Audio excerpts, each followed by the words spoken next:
pitch pan around the electrical pole. We're proud of doing it like that. It makes the job more neat. And here's the finish right here.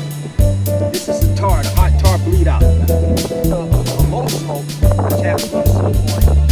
Pour it on the top line.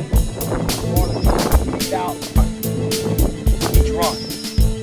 Then we put the aluminum plumbing lead stacks. Always put the